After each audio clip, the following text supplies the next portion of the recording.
que aquí tengo con todo. ¡Hey, Ismael!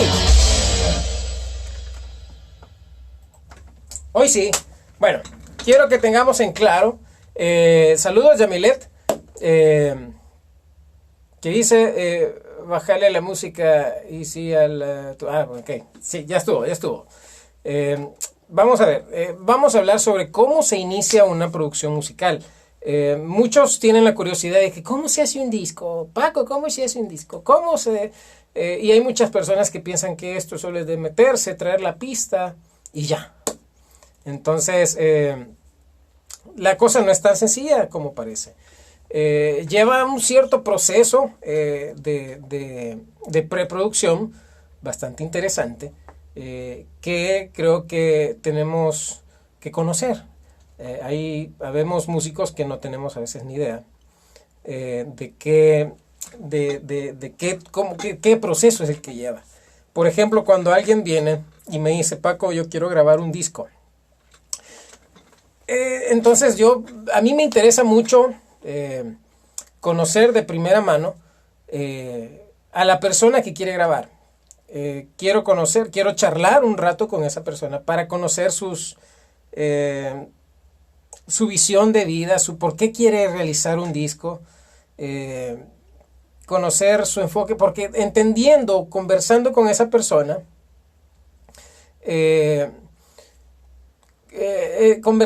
persona, vamos a llegar al punto de saber qué tipo de material quiere. Porque, por ejemplo, a mí me gusta, yo soy un músico, un baterista funkero, funk. A mí me encanta el funk, me llega el funk. Entonces, pero no me voy a poner a grabar Tex-Mex, por decirlo así, porque no es lo mío. Entonces, como decimos con algunos amigos, eso es forzar el trip. Entonces tenemos que enfocarnos en qué es lo que queremos hacer, cuál es la finalidad primero de la producción, qué tipo de producción queremos, porque hay producciones sencillas que solo se basa con un arreglista y ya estuvo. Hay producciones un poco más complicadas que ya quieren que vaya batero en vivo, guitarrista en vivo, y hay otras producciones todavía más complicadas que implican que cuerdas, que metales, que una orquesta sinfónica, que un coro. Entonces, cada proyecto es diferente. Entonces, es importante conocer. Saludos, Jessica. Saludos, Isabel Leal, Lucy Pais. Gracias por estar aquí esta noche. Quedamos que a las 9, pero como todo buen salvadoreño, ¿verdad? Yo a las 9 estaba allá en Walmart. Dije marca. Pero estaba ya haciendo las compras de la semana. Pero bueno, continuemos. Es importante entonces saber qué tipo de material se va a hacer. Es importante que el cantante o la banda sepa cuál es su identidad. Es importante saber qué identidad tengo yo como músico.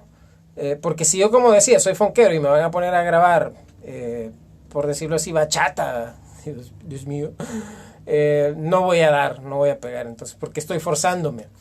Pero bueno, vamos al punto de...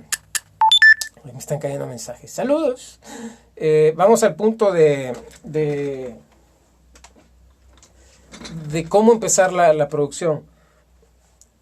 Hay muchos que traen su... No, Jessica, si vamos empezando. Yo ahorita voy empezando. Yo no dije a las 9, dije a las 9, voy empezando. Me agarré la tarde. Vieron que había mucho tráfico hoy, qué barbaridad. Jackie, saludos. Bueno, como les estaba diciendo, entonces hay gente que viene y me dice, Paco, quiero hacer un disco. Entonces les pregunto, ¿tiene las letras? Entonces me dicen, sí, tengo las letras. ¿Tiene las melodías? No tengo las melodías. Entonces, teniendo en cuenta que hay que sacar una melodía, porque, por ejemplo, la letra puede decir, te amo, Señor, te amo, Jesús, te amo, Señor, te amo, Jesús, pero no tiene forma, no tiene estructura, no tiene una melodía. Entonces hay que sacarle una melodía a eso y hay que empezar trabajando los acordes que va a llevar, que va a llevar la estructura, el ritmo, la base. Por ejemplo, si va a llevar tipo las mezclas de allá de los 90 de mi colegio. Entonces hay que empezar a trabajar la base, luego de la base, pues ir adaptando las notas, las armonías, ir adaptando la letra. Entonces cuando ya se va adaptando la letra, entonces ya esto ya va agarrando forma. Obviamente a la letra se le van a hacer algunos cambios que vayan adaptándose a lo que dice. Por ejemplo, puede que cambiemos por decir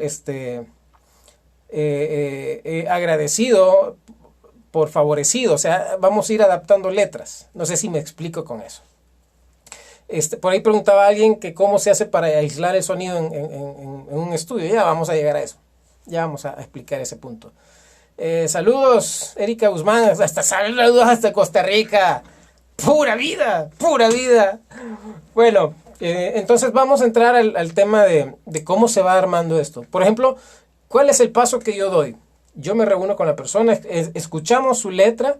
Si no tiene letra, pues tratamos de adaptar una melodía a esto. Si ya tenemos una melodía, entonces me siento con el arreglista. El arreglista viene y me dice, mira, podemos hacer estas líneas, estos acordes aquí, estos acordes allá.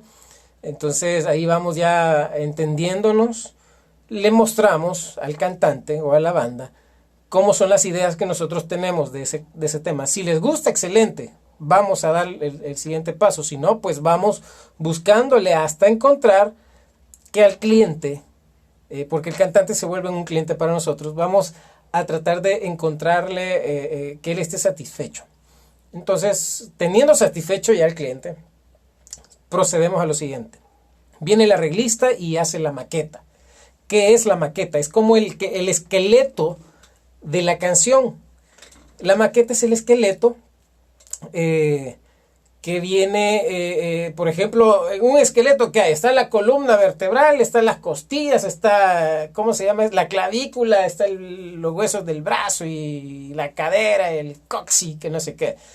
Entonces se arma el esqueleto. ¿Qué significa el esqueleto? Por ejemplo, la base del piano, la base del bajo, obviamente primero la base de la batería.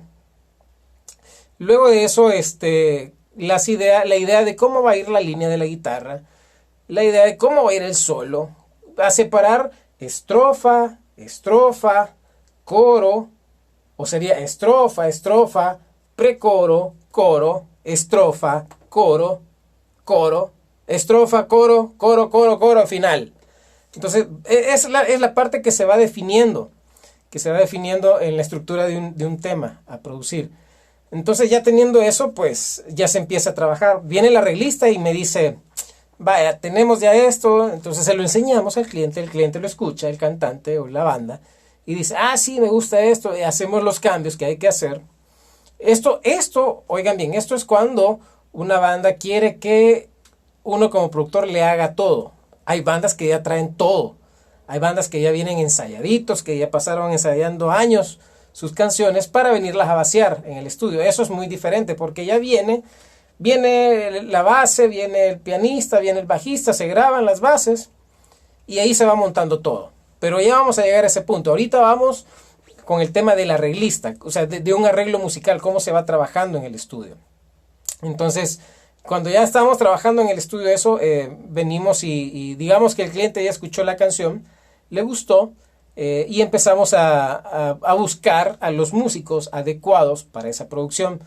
Por ejemplo, si es una producción estilo pop, vamos a buscar al guitarrista, que sea un guitarrista que le pegue al pop. Si es una producción rock alternativo, entonces vamos a buscar al guitarrista que le pegue a unas buenas distorsiones y que pueda tener unas buenas distorsiones. Entonces, dependiendo del género, saludos Roberto Girón hasta Nicaragua. Abrazos, Nicaragua es como mi segunda casa. Cuando ya tenemos las estructuras hechas, entonces vamos llamando, como les estaba diciendo, a los músicos que van acorde al estilo de esa canción. Por ejemplo, no voy a traer un baterista que toca banda a tocar algo popero. Sí, no digo que no es imposible, sí hay, pero cada quien se identifica con su género. Por ejemplo, yo como baterista no toco heavy metal, no, o sea, yo soy funkero, aunque lo podría tocar, pero no es lo mío. Pero hay que entendernos. Saludos, Linda Andrade. Hay que irnos entendiendo con lo que es de nosotros, ¿verdad? Bueno, Entonces ya teniendo las maquetas, ya teniendo ya los músicos, procedemos al vaciado. Entonces vamos grabando guitarras, que vamos grabando la batería. En mi caso lo primero que grabo, Santiago, apareció Santiago. Lo primero que hago de Susi Beltrán, buenas noches, Dios te bendiga, gracias por estar ahí. Yo lo que hago como productor es primero grabar la batería. Teniendo la batería grabada, es como un machote. Por ejemplo, solo para tener la idea. Luego se graba el groove del bajo. Y ahí vamos grabando que la guitarra sea un guagua. A mí me encantan los guaguas. Entonces, y vamos ahí vaciando pieza por pieza. Cuando ya tenemos la maqueta casi que formada, volvemos a vaciar la batería porque ya la batería entonces ya va a encontrar más sentido porque ya está casi que todo hecho. Y ahí volvemos a la segunda parte, a vaciar ya las cosas como van quedando. Es importante tener en cuenta que hay músicos que son aptos para grabar en estudio, hay otros que no. ¿Por qué? Porque tal vez este baterista en vivo toca, como decimos nosotros, socado, pero en estudio no responde igual. En estudio suena aguado el muchacho. Entonces hay músicos que son para grabar en estudio y hay músicos que son para tocar en vivo. Es increíble cuando encontramos un músico que toca bien en el estudio y toca bien en vivo. Perdón, al revés, que toca bien en vivo y en el estudio toca genial. Eso es impresionante. Porque maneja bien los tiempos, maneja bien el concepto. Antes yo me acuerdo que como baterista, en cada compás, cada 2 compases hacíamos un solo. Cada compás había un solo.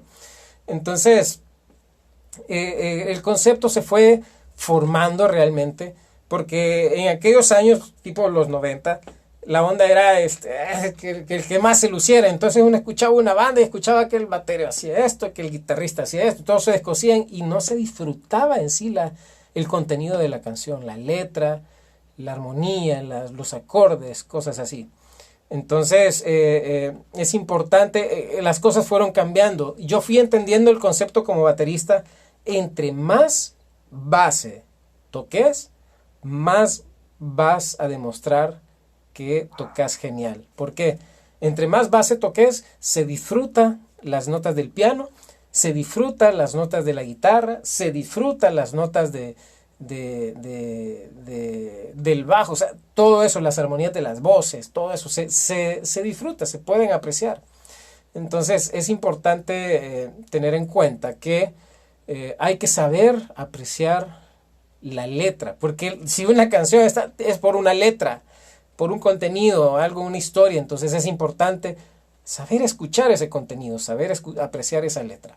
Entonces tenemos que entender que cada instrumento tiene su show, cada instrumento tiene su parte, cada instrumento tiene su intervención, que es buenísima. Entonces es así como se va formando. El proceso de producción es un poco largo, es un poco tedioso, a veces tarda meses, más cuando los músicos pues pasan muy ocupados, trabajan, tienen una vida normal. Me refiero a normal, que tienen un trabajo de 8 horas y todo, tienen familia, tienen esposa, hijos, entonces hay que dedicarle primero el tiempo a la familia, al trabajo y todo, entonces después atender lo que corresponde. Pero a veces hay producciones que tardan años. ¿Por qué? Porque llevan muchos procesos. Aquí en El Salvador yo me he topado con una cosa bastante rara. He conocido estudios que son bien celosos, que dicen, no, aquí se va a trabajar todo. Aquí se va a trabajar todo. Que quiero grabar estos metales, no, aquí. Entonces, creo que hasta cierto punto es egoísmo. De donde yo vengo, de donde yo fui formado, se trabaja una producción hasta en 5 o 6 estudios diferentes. Las baterías se graban en un estudio que es apto, es especial, tiene una buena acústica para poder grabar baterías.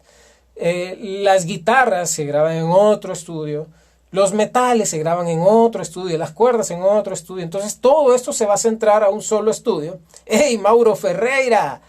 Mauro Ferreira, tenemos una gran historia con Mauro Ferreira. Por ahí tenemos unas canciones que con Mauro Ferreira trabajamos hace años, allá en nuestros inicios, y han sido un tesoro muy especial. Saludos, querido Mauro, hasta Argentina. Creo que todavía está en Argentina este muchacho. Pero bueno, continuamos. Entonces, se trabajan en diferentes estudios. Por ejemplo, voces corales se trabajan en otros estudios. Pero a veces en El Salvador se es muy así como cerrado. No, es que aquí se va a trabajar todo. Aquí, solo aquí. Entonces, no. Hay que aprender a ser un poco más abiertos y saber que una buena producción lleva trabajo, lleva dedicación, necesita otros oídos, necesita otros talentos, porque es importante, digamos, a la hora de la mezcla, ya vamos a llegar a ese punto, pero a la hora de la mezcla siempre es recomendable que otras personas trabajen en la mezcla y no el productor que ha llevado todo el proceso de estas canciones. Es importante también la compatibilidad entre los músicos. Si los músicos no se entienden, no tienen un buen lenguaje, créanme que no van a transmitir nada. No todo está en la técnica. Tener la técnica es increíble, eso es genial. Pero tener la empatía y la simpatía a la hora de trabajar una producción, eso transmite. Yo siempre le digo a los cantantes, hay cantantes que cantan, sí, cantan. Pero hay cantantes que interpretan. Cantar es una cosa, interpretar es otra cosa. Cantar, yo creo que todo el mundo canta. Interpretar, ¿qué es interpretar? Es expresar lo que estás cantando, hacer que yo me sienta identificado, sienta cuando estás diciendo, que cuando estás cantando esa letra, yo sienta eso, o sea, eso es interpretar, vivirla, vivir la letra, encarnarte en la letra, meterte la letra en las venas, así. Eso es interpretar. Cantar es otra cosa. Autor es otra cosa, porque está el cantante, el autor y el intérprete. El cantante, el autor es el que compone, el que crea todo. El intérprete es el que viene y que le da vida a esa letra. Entonces es importante que también los músicos sepan interpretar. Porque si yo estoy viendo, yo he visto bateros en este estilo. Pero voy a arreglarla así. Ahí está. Yo he visto bateros en este estilo.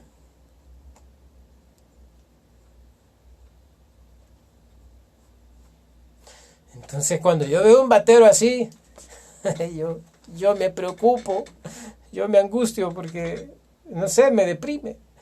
Pero es diferente ver un batero que se está y tiene el son en la vena, en la sangre, disfruta lo que está tocando, disfruta lo que está haciendo. Entonces eso me inyecta, eso le contagia a la gente. Entonces eso es muy importante, que también los músicos sepan interpretar. El guitarrista que viva lo que está tocando, que disfrute lo que está tocando, porque si él lo disfruta va a hacer que la gente también lo disfrute. Si hay cantantes, mire, hay coristas que se quedan así, mire, con una... Esperen, quiero ver qué tengo por acá. ¿Tengo un micrófono? No, tengo un micrófono. Ah, sí, hay coristas que se quedan así, tienen una cara tan depre. No, expresen, disfruten, vivan lo que están cantando. O sea, es importantísimo poder interpretar, por muy mínimo que esté haciendo, por lo menos porque que esté con los huevitos, que esté con ese sabor. O sea, tienen que aprender a disfrutar, tienen que aprender a vivir lo que están cantando, lo que están tocando. Y en el estudio de grabación es más el esfuerzo. Porque cualquiera dice, no, pero en el estudio no se ve nada. En el estudio es aún más esfuerzo que el que podés hacer a la hora de estar tocando en vivo. Porque en el estudio tenés que saber transmitir eso, para que cuando esté grabado la gente diga, uff, ese bajista le puso amor, qué buen groove. Ese baterista, esas voces, hasta aquí siento. Entonces viene siendo un trabajo en equipo con todo, los involucrados en la producción, y sobre todo la responsabilidad queda en el productor, ¿no? En el productor, es necesario que el productor sepa dirigir. Si usted va a un estudio, Si usted va a un estudio, gracias Aida, gracias. Y cualquier pregunta que ustedes tengan, cualquier duda, háganla. Yo la voy a estar respondiendo. Y si veo que pasan los mensajes y no respondo, vuélvala a hacer, por favor, porque no miro. ¿En qué me quedé? Bueno, me quedé, es importante que el productor sepa dirigir. Si usted va a un estudio de grabación y el productor solo le dice, grabe, dele, y ya estuvo. O sea, no, el productor tiene que tener el criterio, el concepto.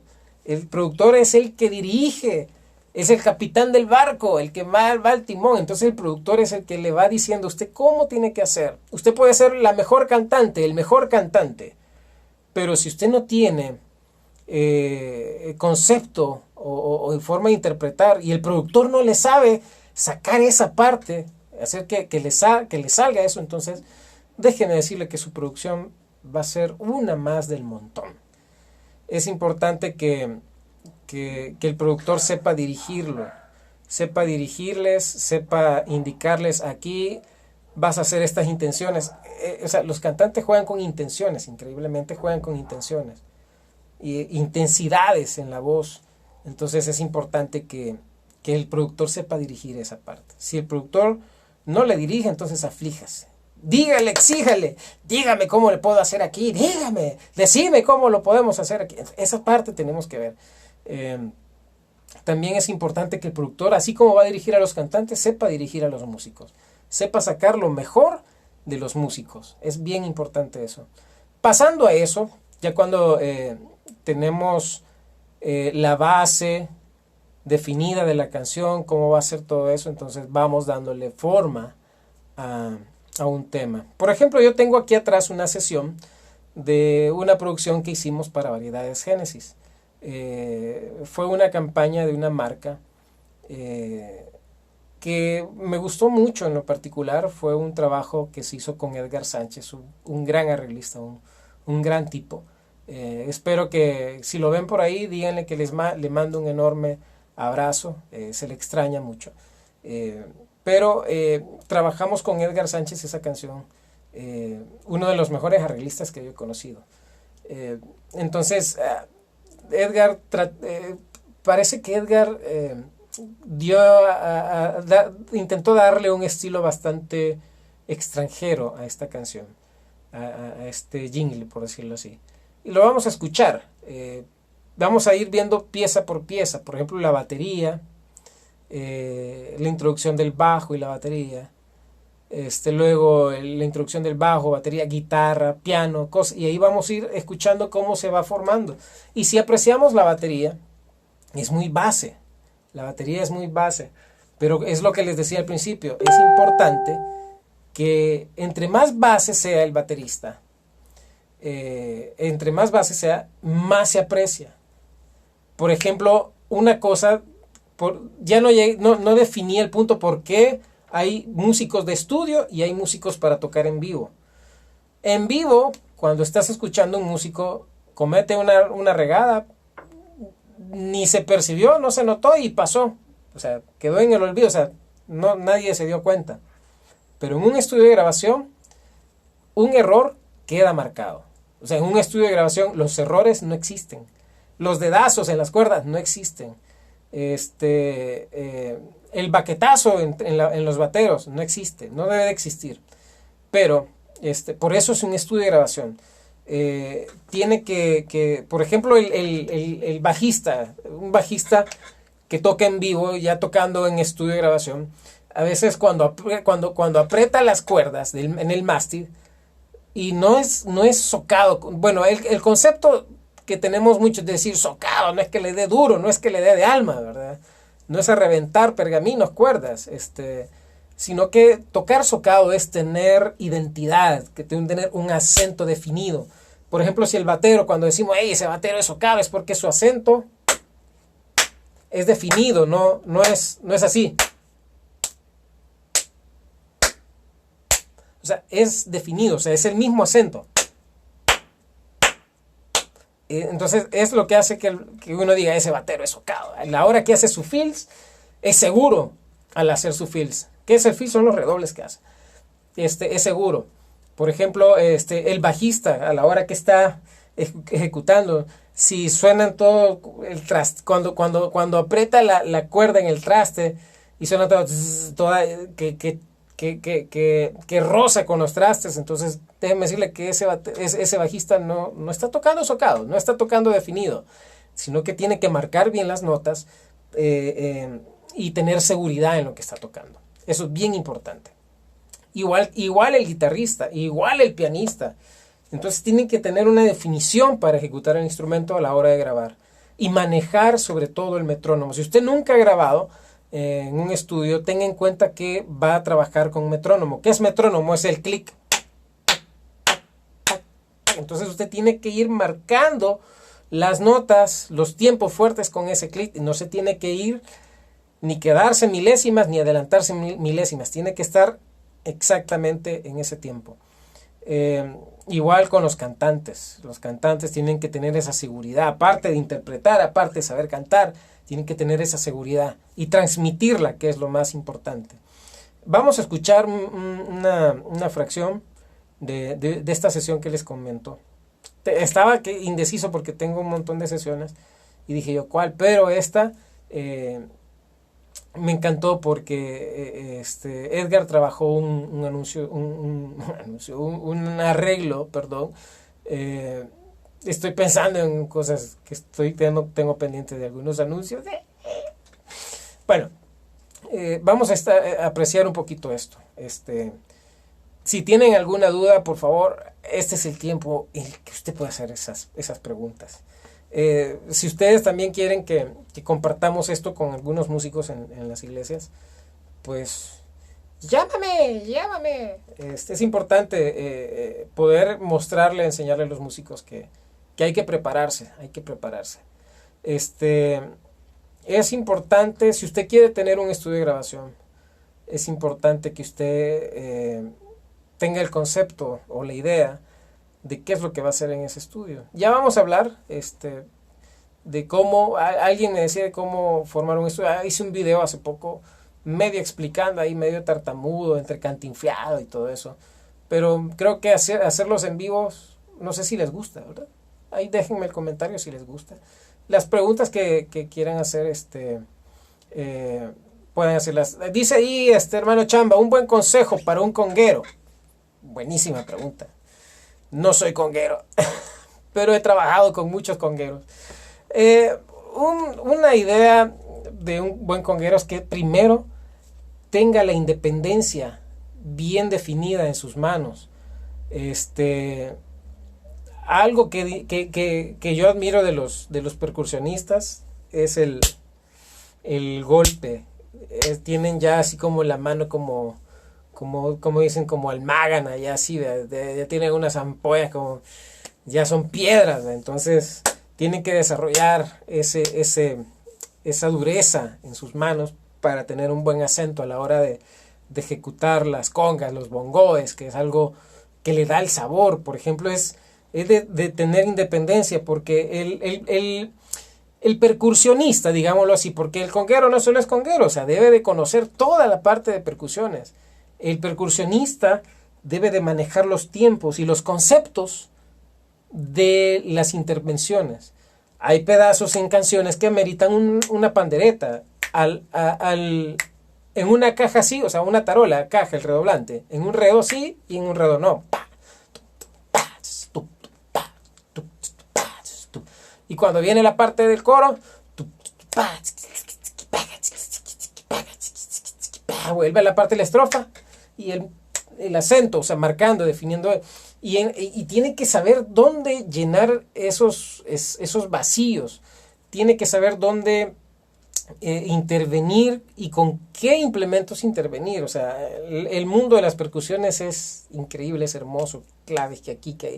O sea, hay tantas cosas, tantos chunchitos, como decimos nosotros, que es importante tener el concepto y estar en la jugada, de saber, aquí voy a meter esto. O sea, yo he conocido percusionistas que aquí, o sea, los tipos no se están quietos, están viendo dónde meten cosas, que de ahí la cascada y la pandereta y el shake y que no sé qué. Entonces tiene que ser, el percusionista tiene que ser muy creativo, tiene que que saber dónde, porque he conocido también percusionistas que meten de todo y hacen un solo relajo, que solo ellos entienden, y en lugar de poder apreciar el tema, pues uno se queda así como que qué relajo. Entonces tienen que tener bastante el concepto. Yo recomiendo siempre, bueno, como músicos siempre tenemos la costumbre de ver a otros músicos, grandes músicos, ver cómo lo ejecutan. Por ejemplo, de mis influencias musicales fueron de las primeras Phil Collins. Los conciertos de Phil Collins, uno creo que se llama en París, un concierto en París o en Francia, no me acuerdo, pero una ejecución increíble. Luis Conte en las percusiones, el baterista no recuerdo cómo se llama, los metales, pero todos esos músicos tienen un carisma. Les recomiendo, si usted no se ofende, que pueda ver pueda buscar el concierto de Phil Collins, que es en París. El concierto en París es un escenario así como un carrusel, es impresionante, es un show increíble de los músicos, las interpretaciones, todo, la gracia, el carisma de los músicos es impresionante. Eso tiene usted que tener en claro con su banda, con su equipo de trabajo, que sean sonrientes con la gente. No, o sea, los músicos nos debemos a las personas. O sea, los músicos nos debemos porque, ¿qué pasa si el músico es amargado, engreído, prepotente, petulante y todo así? O sea, créanme que cuando yo veo a un músico y está interpretando una alabanza y sé que es un prepotente primera, no le creo. Entonces, tenemos que ser dados a la gente, agradecidos con la gente, saludar a la gente, sonreírle, preguntarle algo que yo tengo, que muchos que me conocen saben que, espérense, el Minium, espérame.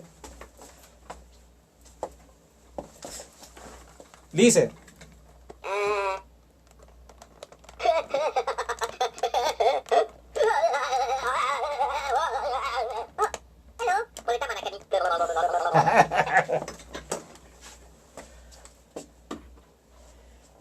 Lo iba a vender hace un tiempo, pero a toda la gente que me visita le encanta. Bueno, sigamos pues este pequeño comercial. Lo vendo.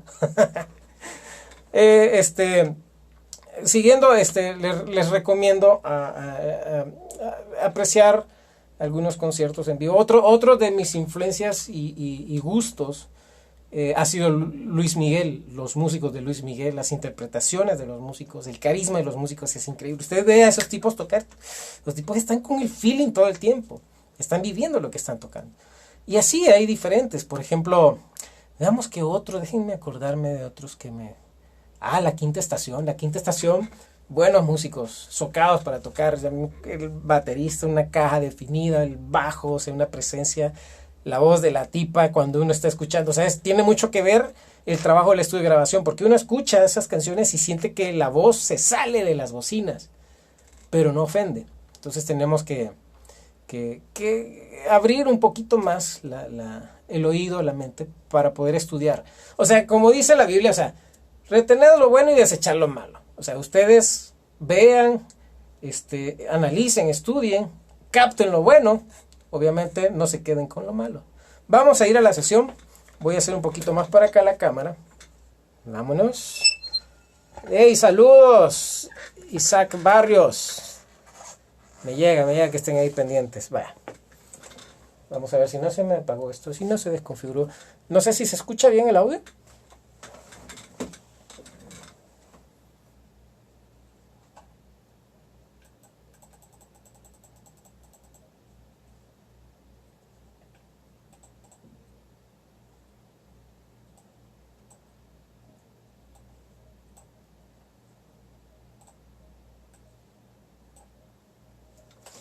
Bueno, vamos a ver. Dicen, aún te recuerdo y buenísima experiencia dejaste acá, saludos.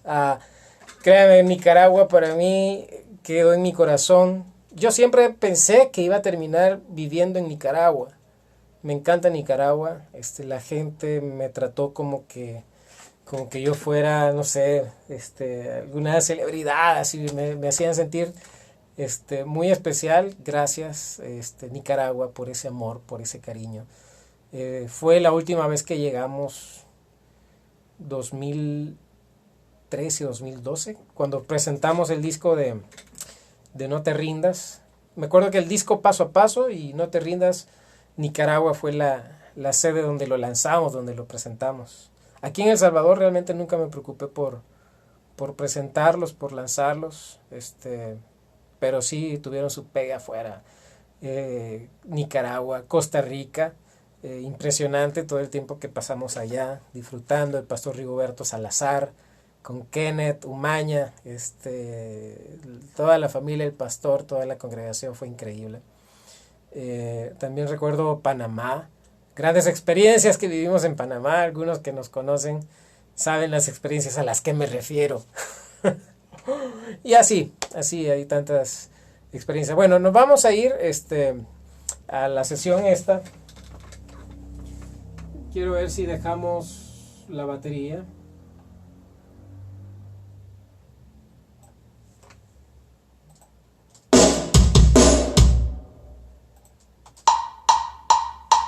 Ese es el clic.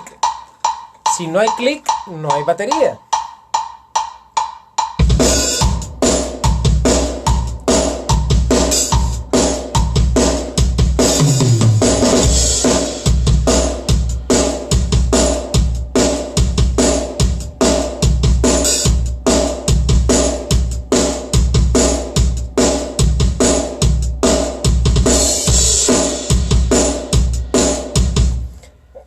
Espéreme, ¿qué dice? Que tengo parecido a Cristian Castro. No, te pasaste, Jacqueline. Bueno, voy a hacer cuenta que no leí eso. Bueno, vamos a hablar de cómo se graba una batería para una producción. La batería a veces lleva un tiempo prudencial. Yo he pasado de 3 días a 5 días seteándola, afinándola, preparándola, para llegar a tener el sonido que uno quiere.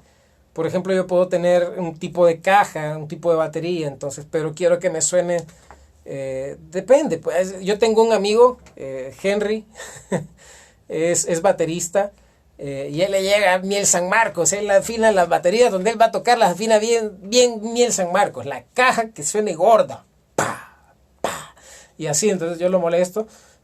Buen baterista, de las personas que a mí me encanta mezclarles cuando están tocando, porque no ofende, o sea, es súper limpio para tocar, no desgasta la batería, pero es importante a la hora de grabar que puedan estudiar bien la microfonía de la batería, porque por ejemplo, si esta es la tarola, yo pongo el micrófono acá, me va a sonar diferente. Si yo pongo el micrófono acá, me va a sonar diferente. Si yo pongo el micrófono acá, me va a sonar...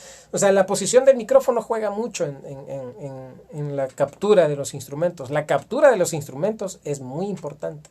La captura de los instrumentos es la clave para tener una buena recepción de los instrumentos. Por ejemplo, la caja.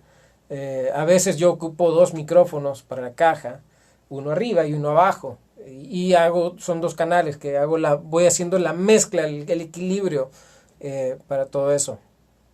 Igual con el bombo, yo sé ocupar 2 tipos de micrófonos para el bombo. Uno es la bocina invertida. No sé si ya han escuchado eso. La bocina invertida es un cono de una bocina, pero tiene que ser una bocina como aulada, en material aulado, no el de cartón que normalmente traen las bocinas chafas, sino que una bocina que sea así muy aulada. Entonces conectarla al revés y va a tener la función de un micrófono, o sea, va a captar un sonido.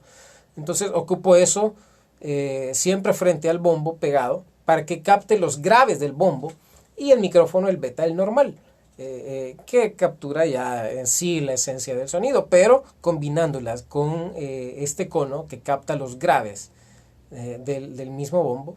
Entonces vamos a tener un sonido bastante enriquecido, como lo que suena por acá. Es importante también el juego de hi-hats y platos que ustedes usen.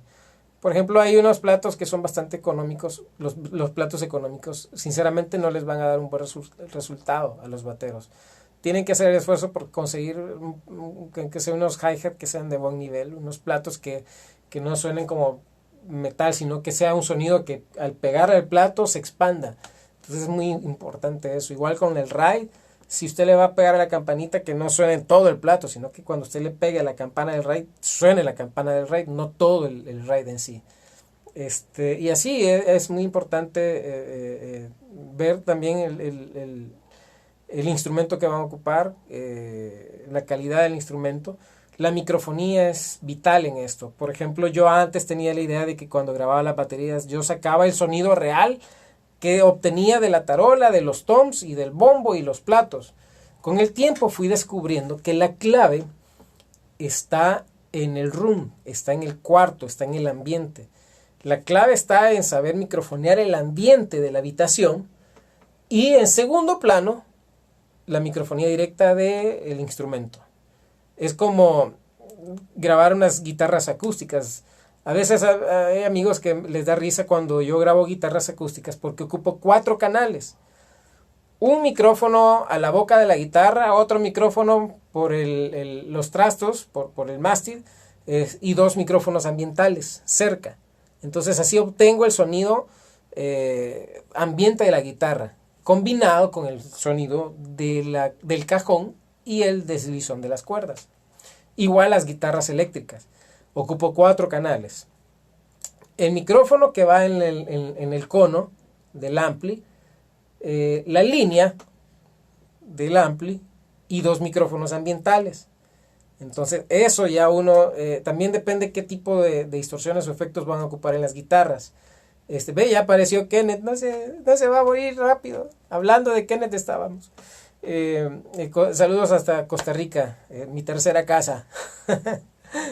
Pero es importante que las guitarras, si van a ocupar una distorsión que sea así como tipo POD, ¿verdad? Es importante la microfonía. Porque hay veces que uno dice, no, llevan la pedalera y conectan la pedalera de un solo al interfaz y suena como que es chicharra, ¿verdad? No sé cómo hacer el sonido de chicharra, pero suena, no, o sea, uno quisiera que el sonido así crunch de la distorsión, pero no, suena como chicharra. Y es importante tener el concepto de cómo microfonear las guitarras eléctricas, las guitarras acústicas. Ya les dije, las baterías, el secreto está en el ambiente del cuarto. Tienen que saber dónde explotar el rebote en el ambiente del cuarto y ahí poner los micrófonos. Y pues con lo demás, con el bajo, sí, el bajo yo siempre recomiendo que cruce por un preamp, para que le dé esa fuerza, esa potencia al bajo. Y de ahí viene el trabajo ya a la hora de edición, ¿ven? Los compresores que van a ocupar, los excitadores de las frecuencias, que eso es muy importante. Pero bueno, sigamos entonces con la batería.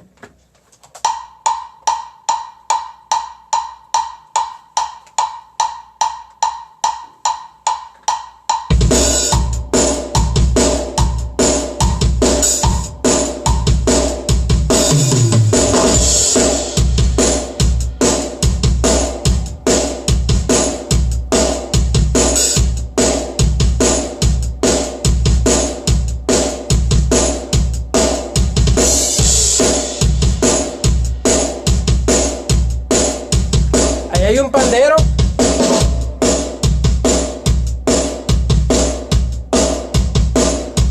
No va en toda la canción. Ahí va. Caja sí, caja no. Sí.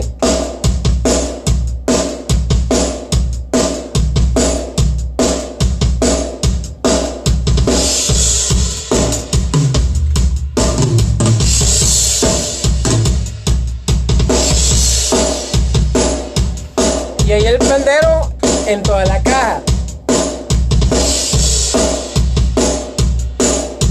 Estamos claros, escuchamos que hay un pandero caja sí, caja no.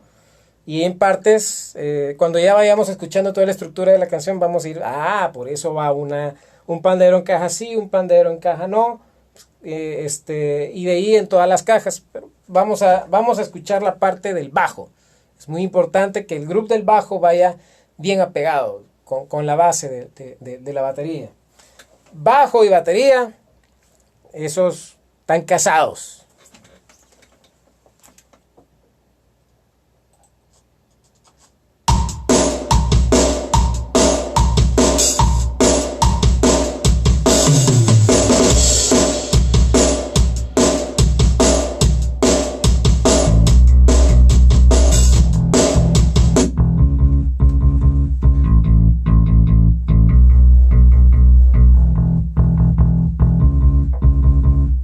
La línea del bajo.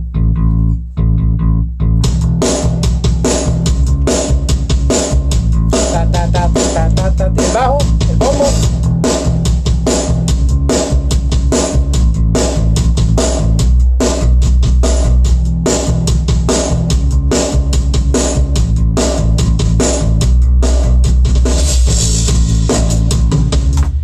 Entonces ahí tiene la base del bajo, tiene que ir bien acuerpada con la base de la batería.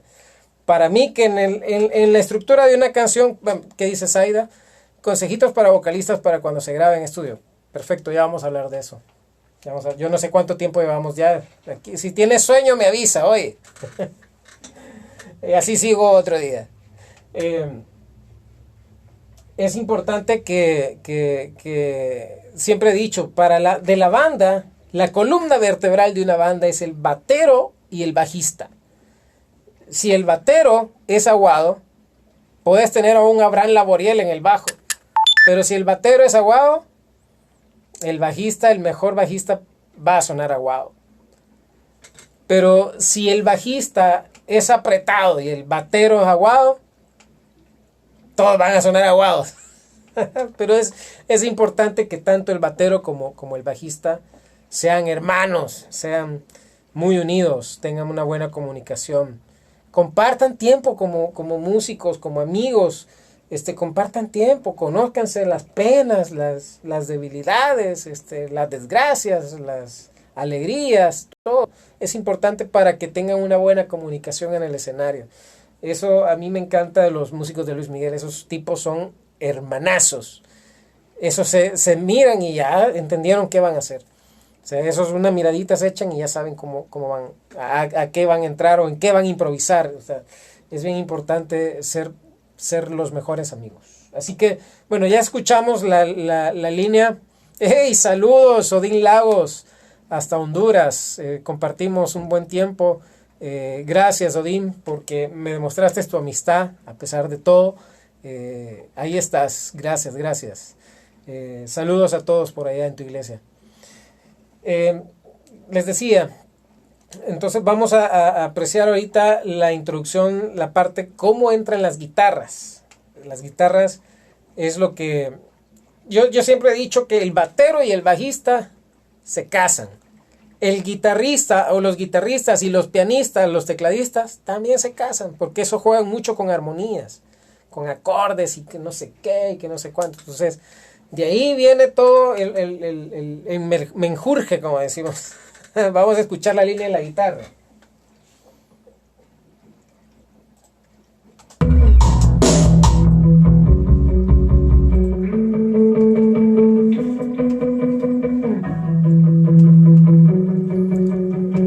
Cuerdecilla.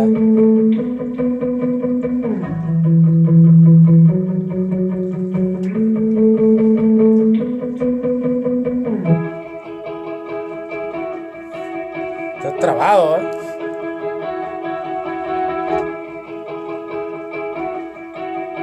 ¿Sí lo escuchan bien? Gaby López, saludos. Nicaragua, ¿no? Les digo, pues sí, me voy para Nicaragua. Esa es la línea de la guitarra. Entonces vamos a escucharla agregando el bajo y la batería. O sea, ahí ya viene el clímax de la guitarra.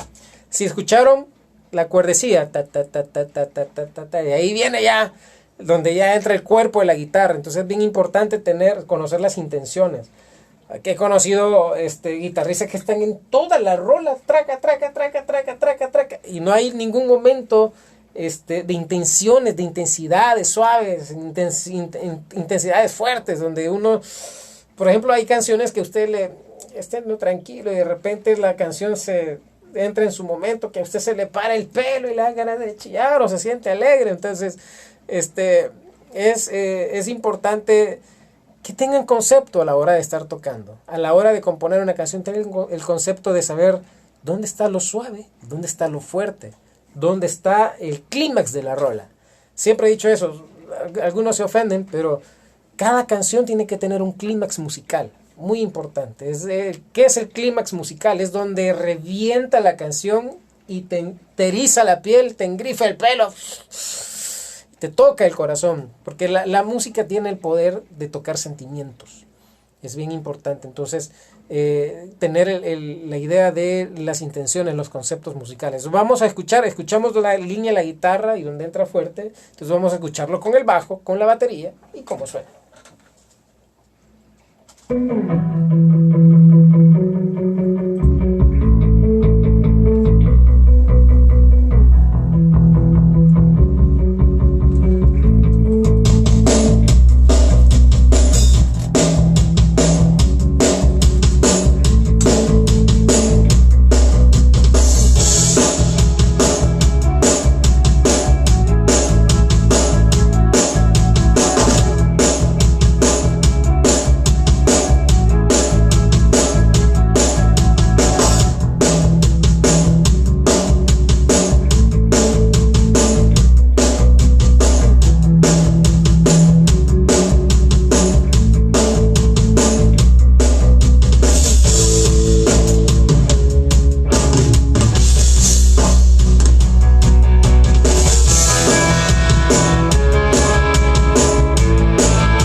Estamos claros ahí con la línea de la guitarra eléctrica. En esta canción se usaron 2 guitarras acústicas. Yo en cada canción me gusta meter entre 2 y 3 guitarras acústicas porque se juega con el paneo. Una guitarra acústica en L y la otra guitarra acústica en R. Y la otra guitarra acústica al centro. Entonces, pero por ejemplo la guitarra acústica, una que vaya con todo, raca, raca, raca, raca. La otra guitarra, tocaditos. Ran, ran, tarararán. Y la otra que vaya como una base un poco más muteada. Entonces, eso como que enriquece un poquito. Vamos a escuchar estas guitarras acústicas.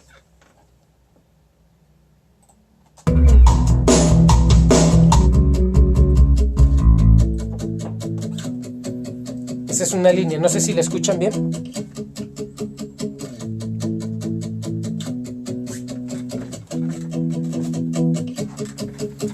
Esa es una línea. Vamos a escuchar la otra.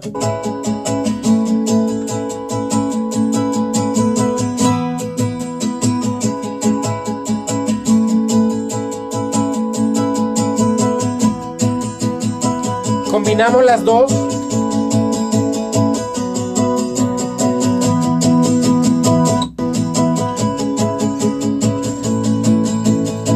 Si ustedes estuvieran acá, estuvieran escuchando una guitarra acá y la otra a este lado. Entonces eso enriquece el oído cuando uno está escuchando con los audífonos o en un buen estéreo, en un buen equipo. Ahora vamos a escuchar la línea de la guitarra eléctrica.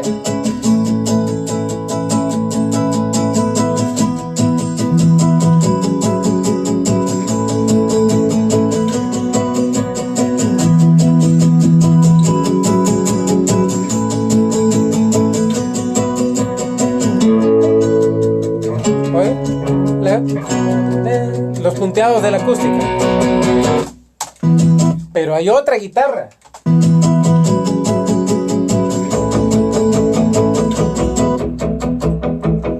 Esta es una clean.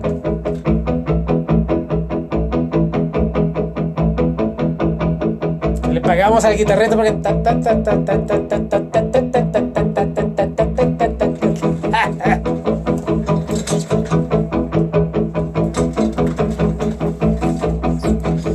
ahí está la línea, muy necesaria, simple y sencilla, pero muy importante para darle un poquito más de sabor. Escuchémosla con el resto. Con la otra eléctrica.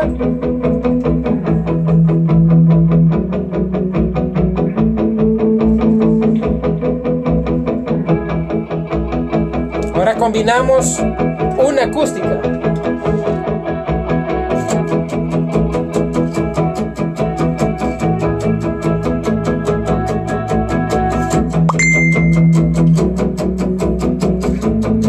Ahora combinamos la otra acústica.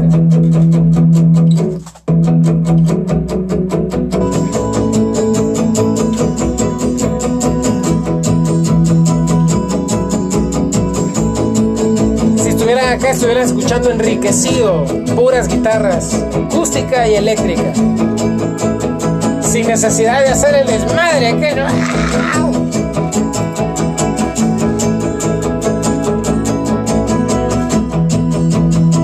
Metemos el bajo.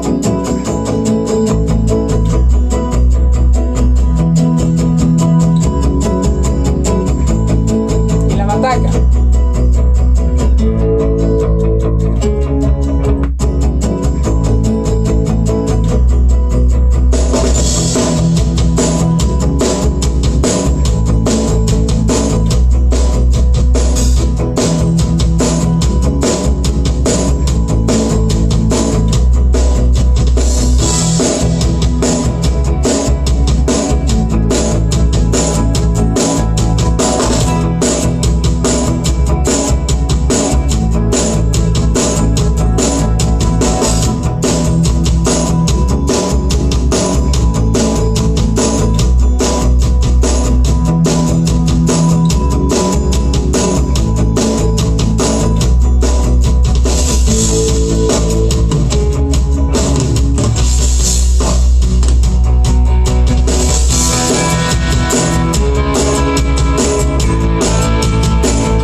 Y ahí está la estructura de la canción, prácticamente que armada.